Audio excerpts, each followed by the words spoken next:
जी बिस्मिल्लाहिर्रहमानिर्रहीम। अस्सलाम वालेकुम नाजरीन, स्पेशल टीवी के प्रोग्राम स्पेशल फोरम में आपको खुश आमदीद कहते हैं।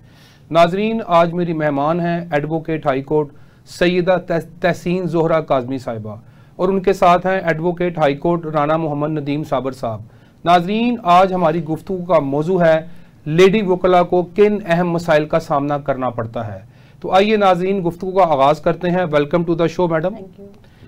मैडम, सबसे पहले सवाल आपसे ये है कि आप ये बताएं कि आप गुज़श्ता अरसा 20 साल से वकालत के शोबे से मुंसलिक हैं, प्रैक्टिसिंग लॉयर हैं, रेगुलरली कोर्ट्स में पेश होती हैं, तो ये तो बहुत एक अच्छी बात है कि आप एज अ फीमेल हैं और अपने प्रोफेशन को फुल तरीके से अपनी जो जिम्मेदारी है वो निभा रही हैं।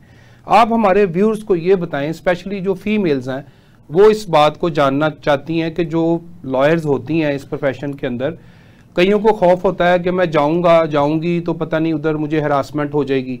कई लोग ये समझते हैं कि यहाँ पे आपको एकदम जो है वो पे बैक नहीं मिलता, फाइनेंशियली तौर पे आपको स्ट्रगल करनी पड़ती है। तो काफ़ी सवालात जो है ना वो जहनों में चलते हैं। ये तो मेल लॉयर्स में भी चलते हैं। तो फीमेल्स के हवाले से आप ये बताएं कि जो है आपने किन मुश्किलात का जो है वो स्टार्ट में सामना किया। बिस्मिल्लाहिर्रहमानिर्रहीम। थैंक यू सो मच, आपने मुझे यहाँ बुलाया। देखिए, लेडीज़ लॉयर जो हैं जब वो प्रोफेशन में आती हैं तो नो डाउट कि मेल कम्युनिटी है, तो मेल कम्युनिटी में आके परेशान हो जाते हैं कि जी कैसे हम यहाँ सरवाइव करेंगे, किस तरीके से यहाँ रहेंगे। लेकिन अगर आप एक लिहाज से देखें तो ये प्रोफेशन जो है लेडी लॉयर्स के लिए बहुत अच्छा भी है। नो डाउट कि यहाँ प्रोफेशन में मुश्किलात तो हर जगह आती हैं, हर प्रोफेशन में आती हैं इनिशियल स्टेज पर।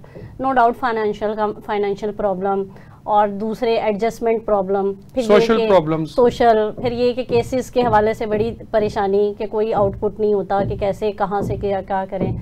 लेकिन अगर लेडी लॉयर्स चाहें तो यहाँ पे इस प्रोफेशन में बहुत अच्छे तरीके से सर्वाइव भी कर सकती है। मैं खुद भी कर रही हूँ और बहुत सारी लेडी लॉयर्स कर रही हैं यहाँ सर्वाइव। इसका ये हरगिज़ मतलब नहीं कि देखिए प्रॉब्लम्स जो हैं वो हर जगह होती हैं, हर फील्ड में होती हैं।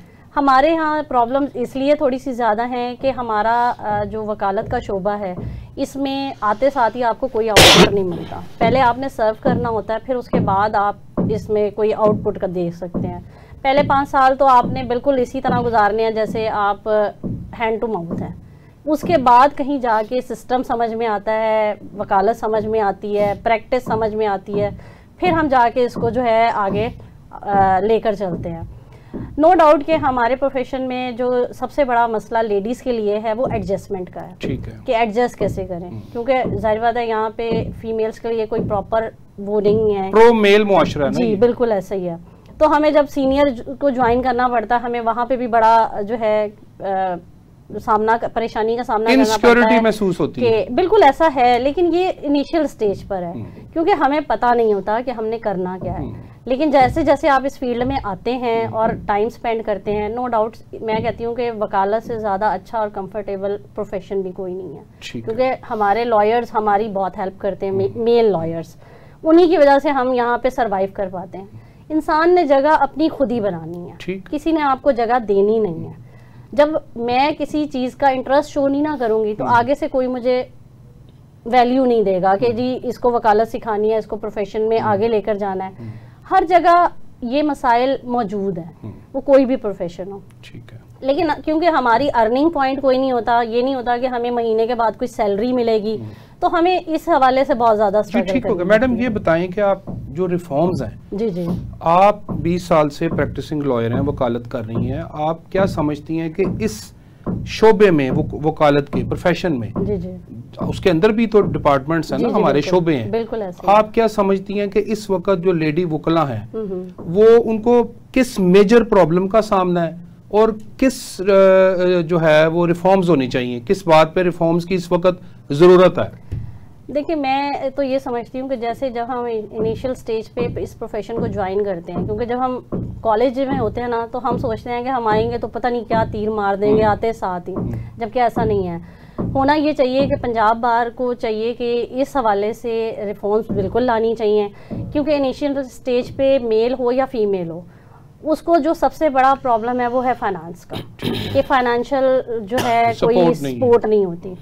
अगर ये हो जाए, क्योंकि हमारे पंजाब ये जो हमारा प्रैक्टिशनर एक्ट है इसमें है कि जो इंटर्नशिप होती है वो जूनियर लॉयर्स को दी जाती है जो न्यू कमर्स होते हैं, लेकिन यहाँ अनफॉर्चुनेटली ऐसा कुछ भी नहीं होता। ये सिर्फ किताबों की हद तक है कि हम ये कहते हैं, या लॉ की हद तक है कि होना चाहिए कंपनीज में, लॉ फर्म्स में जो है इंटर्नीज आपको रखने चाहिए, लेकिन बदकिस्मती से यहाँ पे ऐसा कुछ है नहीं, लेकिन ये होना चाहिए। जी राना साहब, मैडम ने बताया कि वकालत के इब्तदाई दिनों के अंदर जो है वो बंदे को फाइनेंशियल प्रॉब्लम भी होती है, और हमारा जो मुआशरा है वो मेल प्रो है, तो उसमें अपने आप को एडजस्ट जो है वो करने में वक्त लगता है, वो तो इंसान हो ही जाता है। मगर जो स्टार्ट है प्रोफेशन का, अगर आप उसमें इनसिक्योरिटी महसूस करेंगे तो वो आपके प्रोफेशन का बैड इमेज नहीं जाएगा।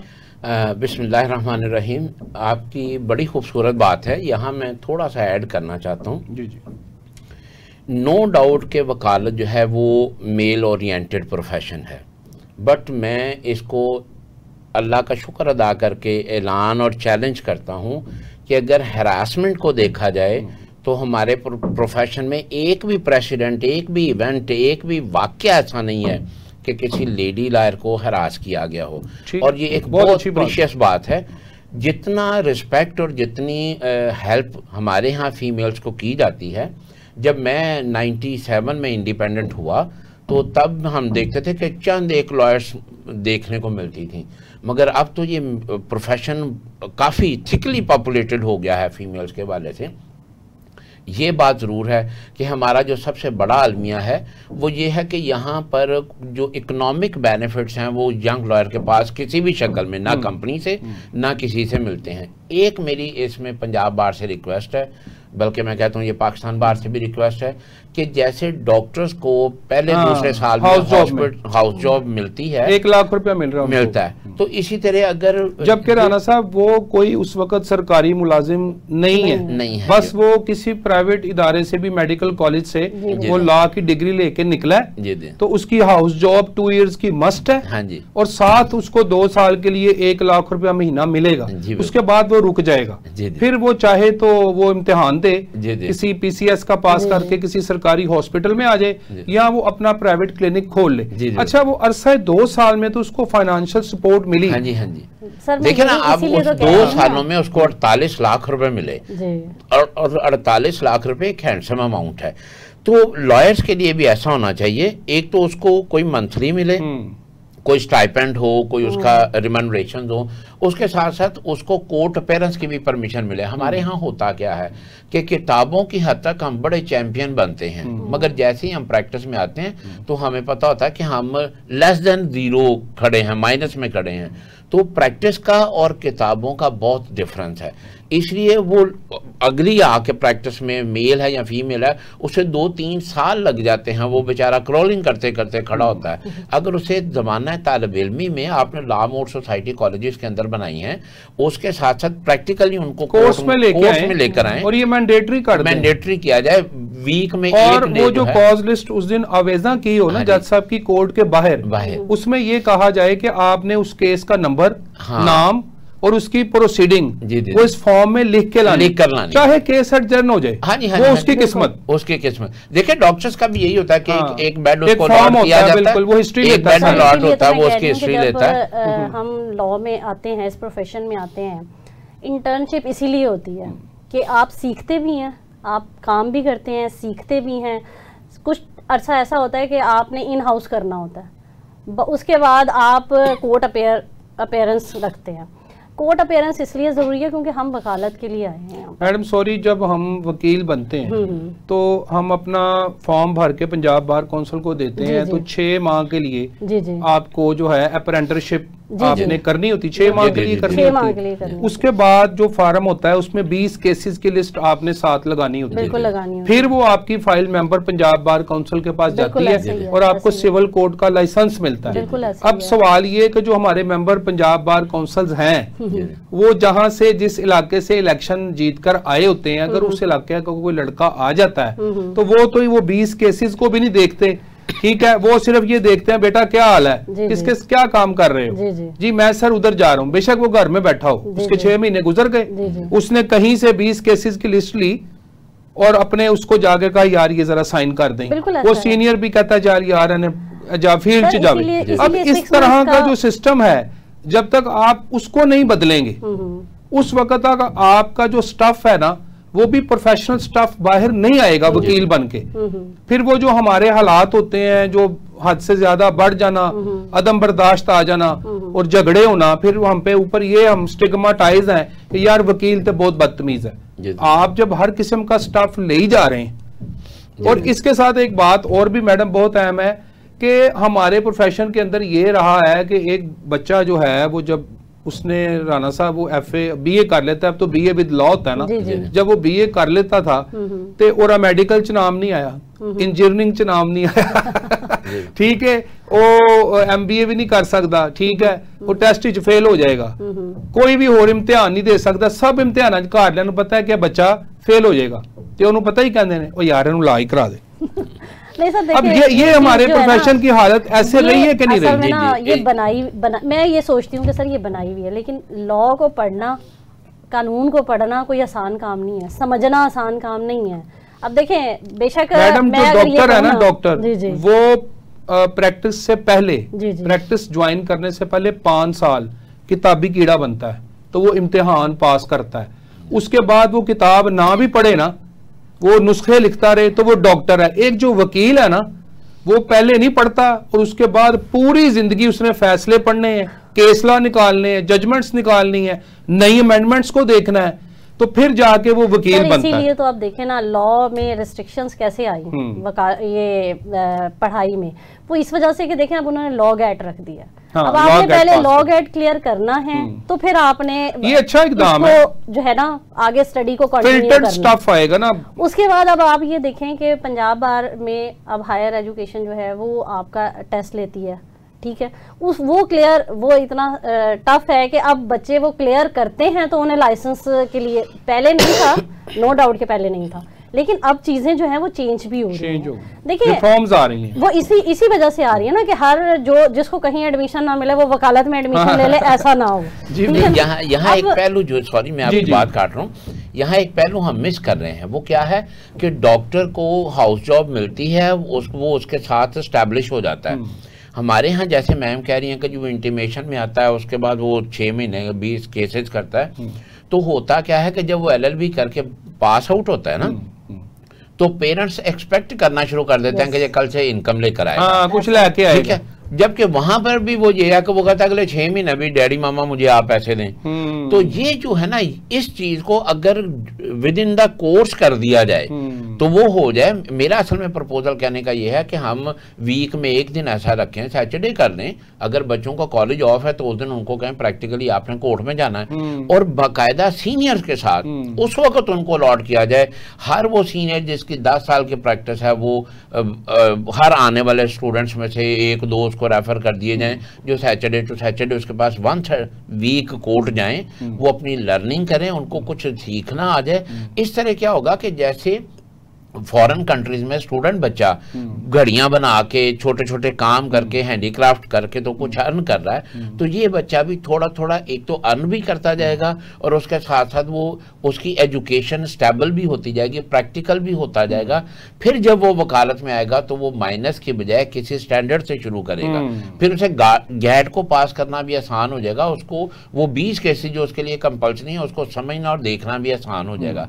तो ये अमेंडमेंट जो है ना यहाँ कहीं आनी चाहिए कॉलेजेस के अंदर। अब तो चूंकि 4 साल का LLB हो गया, पहले 5 साल का था, 4 साल का हुआ है, तो उसमें सैटरडे संडे वो ऑफ करते हैं, तो सैटरडे का ऑफ खत्म कर दिया जाए, वो प्रैक्टिकल के लिए उसको कोर्ट में बुलाया जाए। राना साहब एक सवाल आपसे और पूछूंगा, ये जो हमारी वकालत का लाइसेंस है ये पहले हमें सिविल कोर्ट का मिलता है, फिर 2 साल बाद हमें हाई कोर्ट का मिलता है, फिर 10 साल बाद आप एलिजिबल होते हैं सुप्रीम कोर्ट ऑफ पाकिस्तान के लिए, फिर उसमें reported judgments, medical certificate, interview, ये सारे प्रोसेस से हमें गुजरना पड़ता है। जबकि आप अगर वेस्ट में देखें ना, हाँ जी, तो वहां पे ऐसा नहीं है। जी। आप एक दफा वकील बन गए हैं ना तो आप वकील हैं, आप हाई कोर्ट में भी पेश हो सकते हैं, मजिस्ट्रेरियल कोर्ट में भी हो सकते हैं, और सुप्रीम कोर्ट ऑफ पाकिस्तान में या सुप्रीम कोर्ट जिस भी मुल्क का हो। मेरे एक बहुत ही अच्छे दोस्त हैं ख्वाजा नैयर साहब, उन्होंने जो है वो इसके ऊपर रिट भी की थी, काफी उन्होंने जंग की इसके ऊपर, पाकिस्तान बार कौंसिल को भी लिखा, मगर हैरानगी की बात है कि हमारी जो कौम है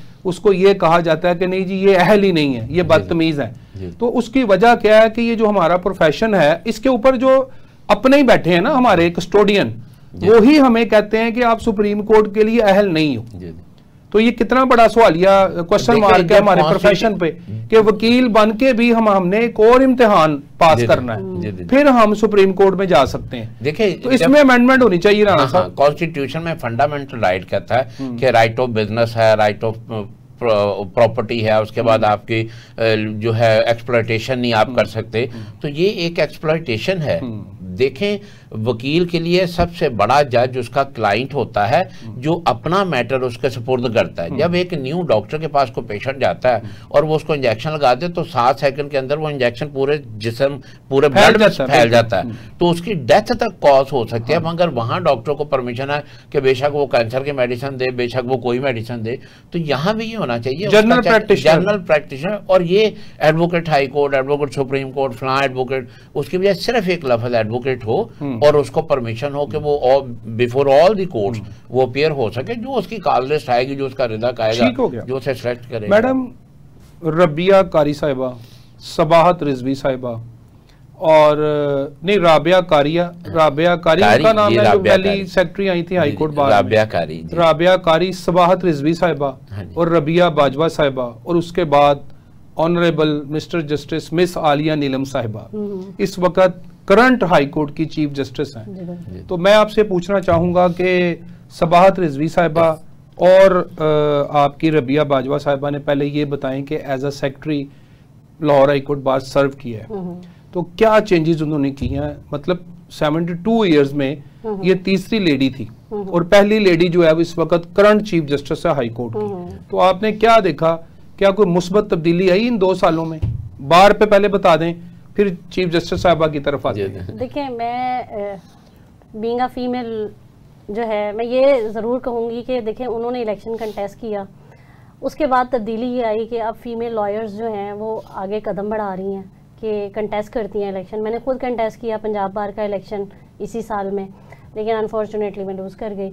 लेकिन कोई बात नहीं, ये तो एक प्रोसेस का हिस्सा है। लेकिन इससे ये है कि लेडीज़ में हिम्मत आ रही है, हौसला आ रहा है कि हम भी कर सकती हैं। मैडम सबाहत ने बड़ा अच्छा इलेक्शन किया, मैडम रबिया ने बड़ा अच्छा किया। नो डाउट इनके इस इकदाम से आगे जो है दरवाजे खुलेंगे, लोगों फीमेल लॉयर्स को इतना पोटेंशियल है कि उन्हें आना चाहिए आगे, ठीक है। तो नो डाउट ये एक अच्छा उनका इकदाम है, अच्छा लॉयर्स के लिए और स्पेशली फीमेल्स के लिए ये बड़ा अच्छी चीज़ है कि वो इसको अपना गोल बना के इनको आगे क्या कहना चाहिए, एक मिसाल बना के आगे चल रही हैं। तो नो डाउट इस हवाले से तो मैडम सबाहत रिजवी साहिबा या रबिया बाजवा साहिबा का कोई एक काम आप बताएं व्यूअर्स को कि उन्होंने अपने एज अ सेक्रेटरीशिप के अंदर मेरा ख्याल है कि उन्होंने वो जो बनाया है वो बच्चों के लिए क्या कहते हैं उसको, डे केयर सेंटर, वो बन गया उनके दौर में। मतलब एक आप वाली बात आ जाती है कि उन फीमेल्स में हौसला कैसे बढ़ा कि जब उनकी सोशल लाइफ को इजी किया जाएगा, कंफर्टेबल वो महसूस करेंगी कि काम पे आई हैं, पीछे बच्चा मेरा पता नहीं किस तरह काम वाली देख रही, क्या हो रहा है, गिर ना जाए, चोट ना लग जाए, वो यहाँ इग्नोर कर दे उसको। तो अब बच्चा डे केयर में है, उसकी हिफाजत हो रही है, बहुत अच्छा उनका इकदाम है। बिल्कुल, ये बिल्कुल उनका बहुत अच्छा इकदाम है।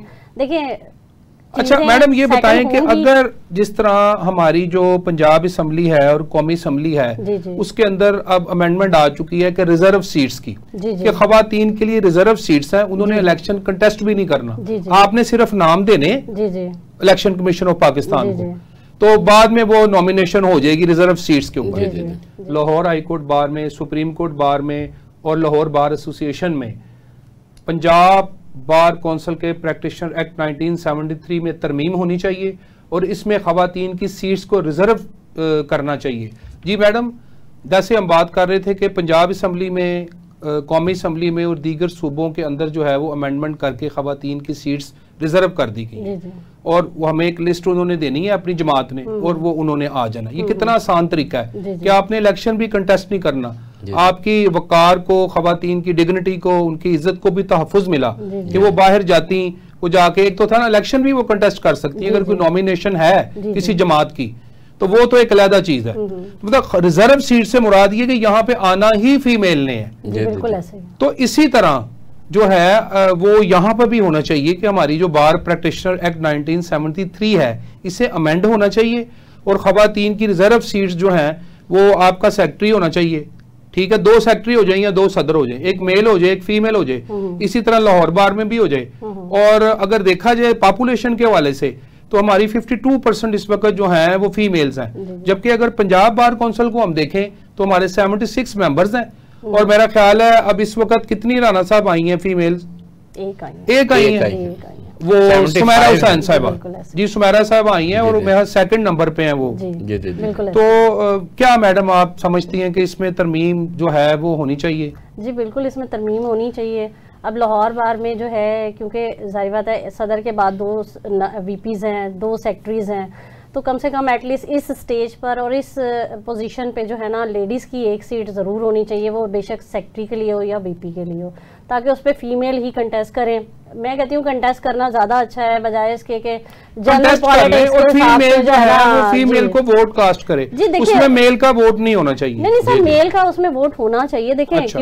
क्योंकि फीमेल्स नो डाउट ज़्यादा हैं, वो इस हवाले से कि जी फीमेल की नुमाइंदगी होनी चाहिए, लेकिन सिर्फ आप ये कहें कि सिर्फ फीमेल्स को फीमेल्स वोट कास्ट करें, वो पॉसिबल नहीं है, ठीक है, क्योंकि जाहिर बात हमारी 40,000 की बार है और इतनी बड़ी बार है, लाहौर पाकिस्तान एशिया की सबसे बड़ी बार में हम बैठे हुए हैं, तो एटलीस्ट वीपी या सेक्रेटरी के लिए लेडीज़ की एक सीट जो है रिजर्व होनी चाहिए, जिस पे वो आए वही इलेक्शन लड़ें, 2 फीमेल्स आपस में कंटेस्ट करें, जाहिर बात है वो अपनी कन्विंसिंग करें, सब कुछ करें और प्रॉपर उसी तरह इलेक्शन कंटेस्ट करें जिस तरह मेल करते हैं। जी ठीक हो गया। जी राना साहब, देखें जी, जब 2020-25 का पंजाब बार काउंसिल का इलेक्शन हुआ तो उसमें मैडम रुशदा लोधी कामयाब हुई, तो मैंने उस वक्त उनको प्रपोज किया था, मैम तो एक सीट कह रही है, मैंने कहा था एक वीपी की सीट होनी चाहिए फीमेल के लिए और एक ज्वाइंट या फाइनेंस सेक्रेटरी के लेवल पे एक सीट होनी चाहिए, ताकि both standing young lawyer lady lawyer भी आ जाए और सीनियर लेडी लॉयर भी आ जाए, वो उसकी रिप्रेजेंटेशन उसकी मौजूद होगी बार में।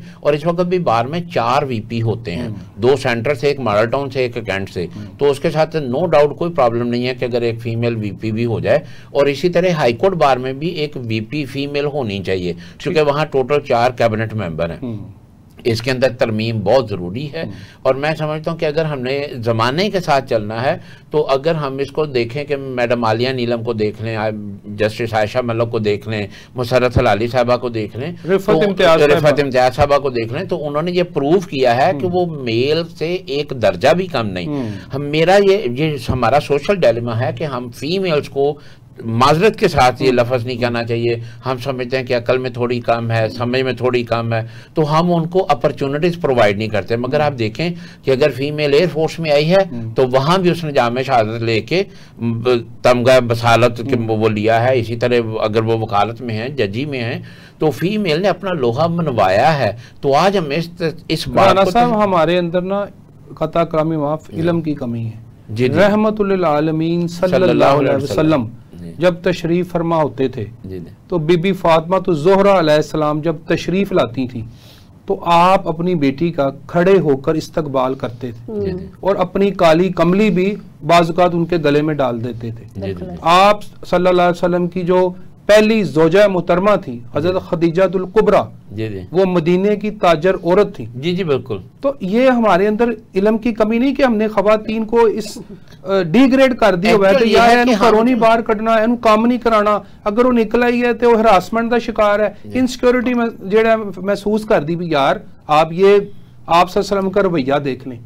तो मसला ये है कि फीमेल्स जो है ना वो किसी भी तरीके से जो है किसी भी फील्ड में मर्दों से कम नहीं है और मेरा ख्याल है कि उनसे ज्यादा ही एक्टिव भी हैं और उनसे ज्यादा ही काबिल हैं।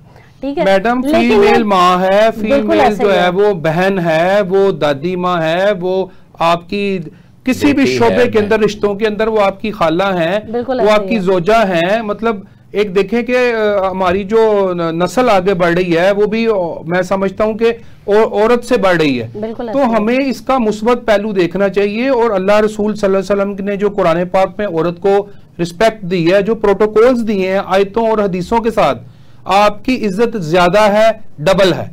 माँ के कदमों तले जन्नत।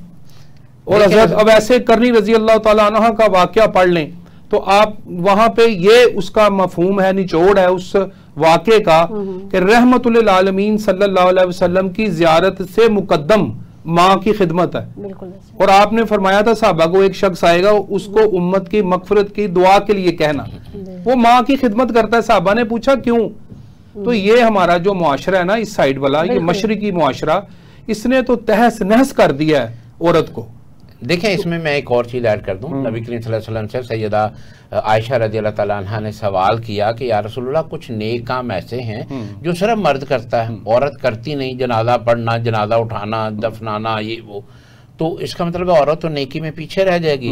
तो आपने फरमाया कि नहीं, जिस खातून का मर्द वो काम करता है उस खातून को उसके बराबर सवाब मिलता है। फिर कुरान पाक की अगर आप देखें, उस आयात को नोट करें तो अल्लाह ने जब अजर की बात की, अल्लाह ने जब किसी रहमत की बात की, किसी मगफरत की बात की, तो वहाँ मर्द या औरत का सीगा इस्तेमाल नहीं किया, उनको साइमल्टेनियसली पुकारा। तो देखें जहाँ पे हम इसी बात पे गलती कर रहे हैं, हमने एक आयत का तर्जुमा गलत ट्रांसलेट कर दिया जिसमें कहा गया कि मर्द औरतों के कवाम है। तो कवाम से हमने सरदारी ले ली। कवाम लफ्जी जमा है क़याम की, तो क़याम का मतलब है खड़े होना। तो मर्द को हुक्म है कि वो औरत के हर मामले में उसके लिए खड़ा हो, उसकी हिफाजत करे, बिल्कुल। तो हमने इस मिस ट्रांसलेशन को, हम चूंकि बड़े सगीर में रहे, हिंदू मुआशरे के जेर छाया हमने औरत को निचले तबके का अछूत समझा। ठीक है, वो अछूतियत से वो चलती चलती बेचारी यहाँ तक आई है।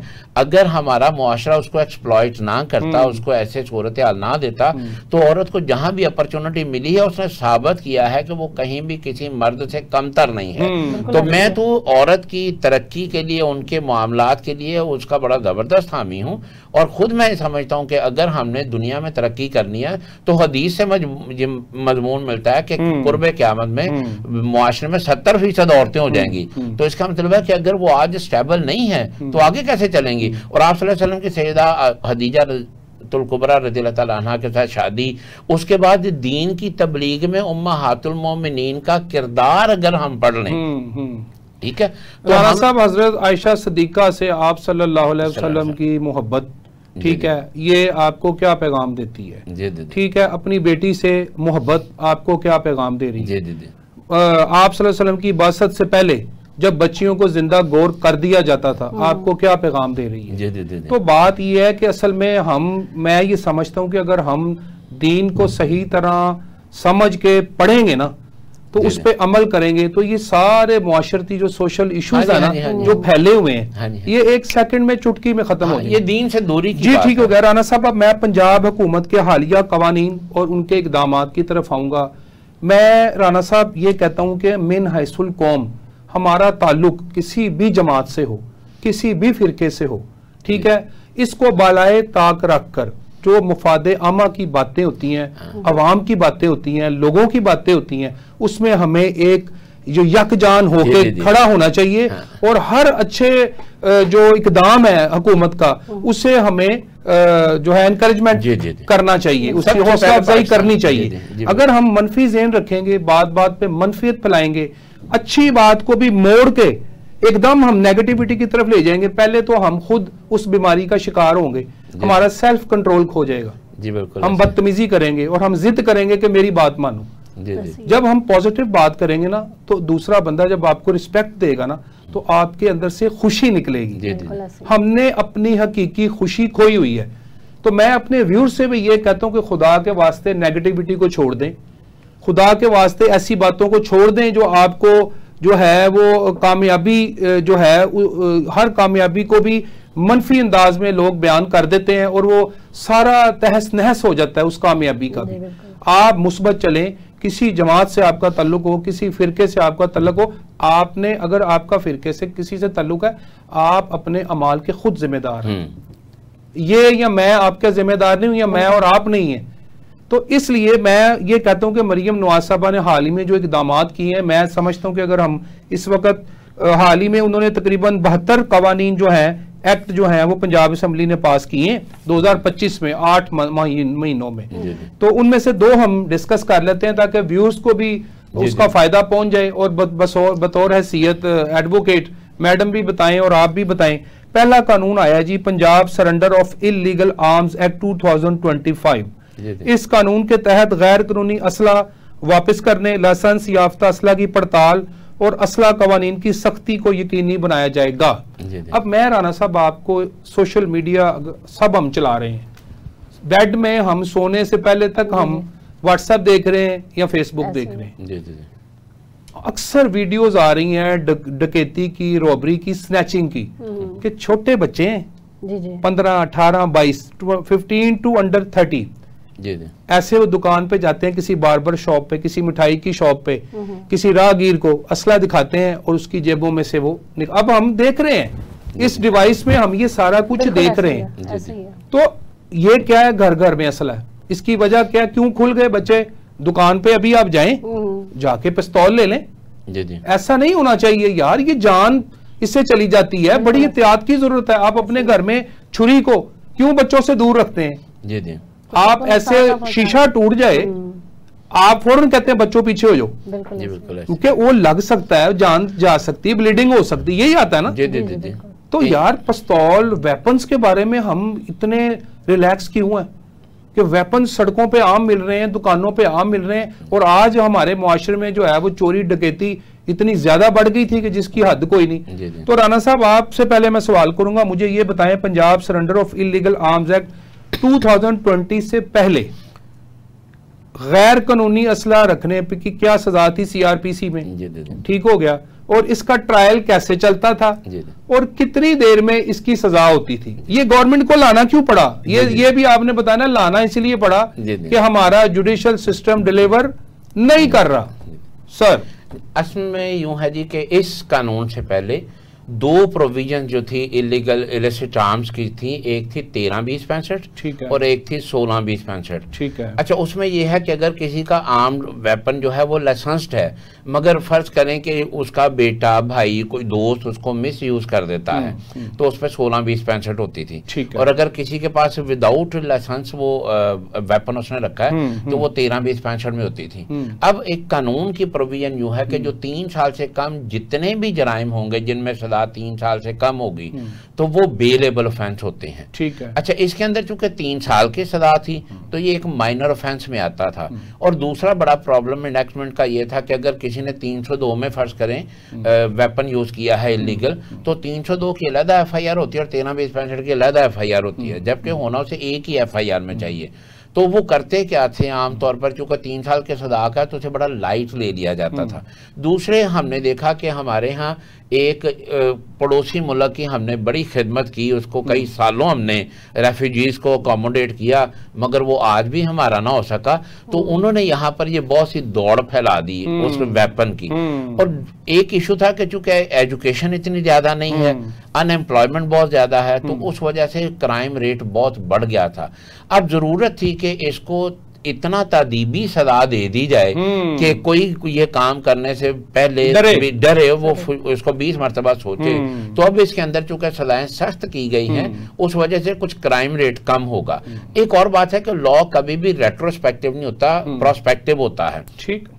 तो जब भी इनेक्टमेंट आती है तो जो रेट्रोस्पेक्टिव ऑफेंस हुआ होता है उसको मैनेज करने के लिए फिर वहां पर कोई सिंपैथी क्लॉज रखी जाती है। तो यहाँ अगर डायरेक्ट ये कह दिया जाए कि जिसके साथ वो सिंपैथी क्लास उन्होंने ये रखी ना, इसके अंदर इसको सरेंडर कर दें। हाँ जी, इसको सरेंडर कर दें, हम आपको कुछ नहीं है ये, तो आप आए, हम आपको कुछ नहीं कहेंगे, कोई आपके ऊपर एफआईआर नहीं होगी। 13-20-65 जैसे आपने ये भी बताया, आप असला दें, आप अपने घर में जाएं। उसके बाद ये था कि यहाँ जाली लाइसेंस बहुत बने थे। हाँ, जाली लाइसेंस। वो डिप्टी कमिश्नर की रेटिफिकेशन भी देखते हो, कंप्यूटराइज हो गया है। तो इसलिए ये देखा जा रहा है कि जिनके पास लाइसेंस, होता क्या है कि आप असला डीलर के पास जाते हैं, उसे कहते हैं मैंने फलानी गन लेनी है, मेरे पास लाइसेंस नहीं होगा, जाओ जी पैसे दो, चेक एंड बैलेंस ही नहीं। वो लाइसेंस भी बनवा देता है, वेपन भी सेल कर देता है। तो अब ये है कि उसको जब रीचेक किया जाएगा कि भाई तुम्हारे पास वेपन अंडर व्हाट रीजन, ये इंपॉर्टेंट है। वो रीजन जब सामने आएगा ना तो पता चलेगा कि इसने शौकिया रखा है, प्रॉपर्टी प्रोटेक्शन के लिए रखा है, इसकी क्वालिफिकेशन क्या है, whether he is eligible to carry that weapon, या इसका मेंटल स्टेबिलिटी क्या है, उसको इतना शाउर है कि इसका मिस यूज किस तरह के लाइफ डेंजर देता है।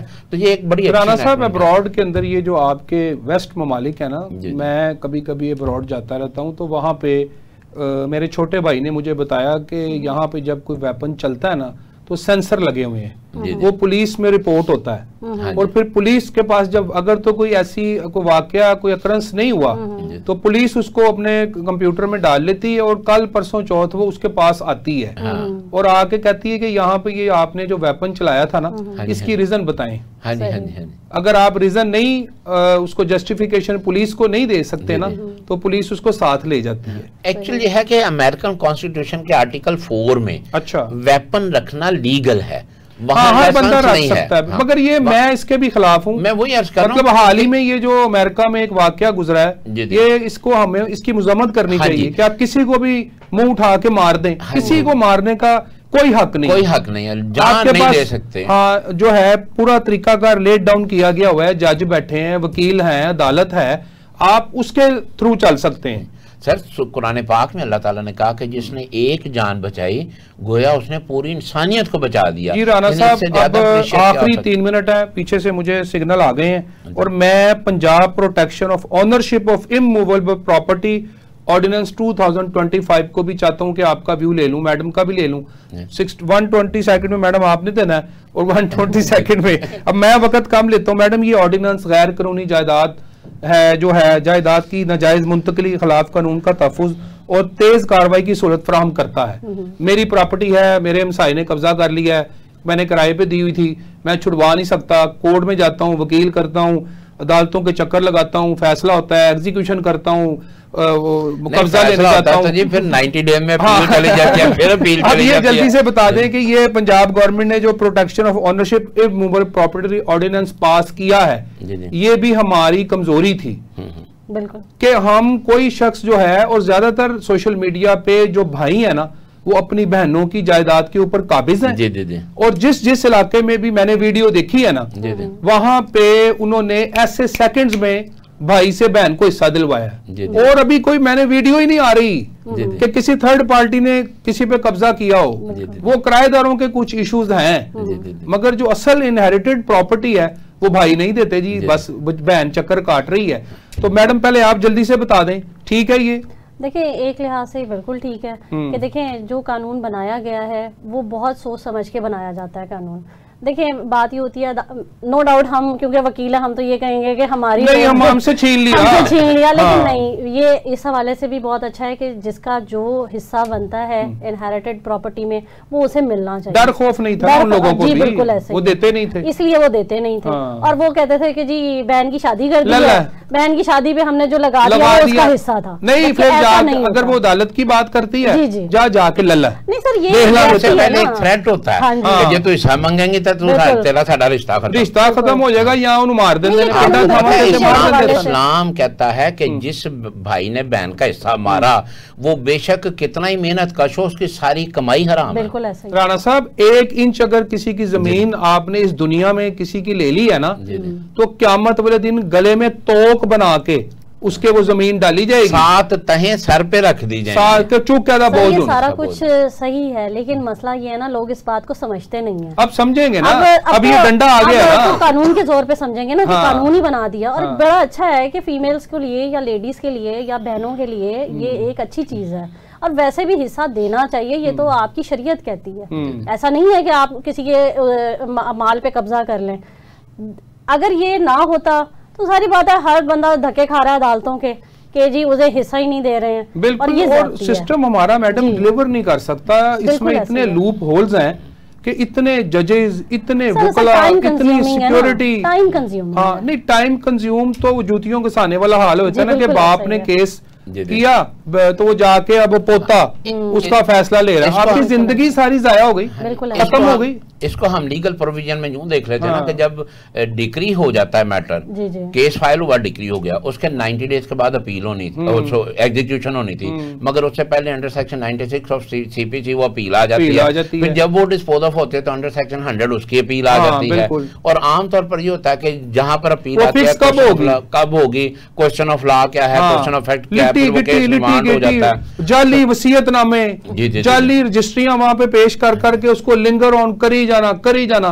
तो ये कानून की मैं तो राणा साहब बहुत ज्यादा इसकी फेवर करता हूँ। ये प्रॉपर्टी ऑफ ओनरशिप का जो आया है, और ये जो arms Punjab surrender of arms का आया है, कि ये दोनों इस वक्त जो था ना, ये वक्त का तकाजा था। आर्म्स वाला भी बहुत अच्छा है, क्योंकि देखें यहाँ पे लोग हैं जज्बाती, हाँ, अदम बर्दाश्त है। हाँ जी, अदम गड्डी जरा गुस्सा है, गोली मार आपने किसी को मार दिया। वैसे तो असला लाइसेंसी हो या इलीगल हो, वो दोनों सूरतों में डेंजर। जी ठीक हो गया, बहुत बहुत शुक्रिया मैडम आपका, राना नदीम साबर साहबा। नाजरीन, आज का प्रोग्राम का वक्त खत्म हो गया है। उम्मीद करते हैं कि आपको हमारा प्रोग्राम पसंद आया होगा। इसी के साथ अपने मेजबान एडवोकेट फवाद मुनीर मुगल को इजाजत दें। मिलते हैं अगले प्रोग्राम में। अस्सलामु अलैकुम वरहमतुल्लाहि वबरकातुहू।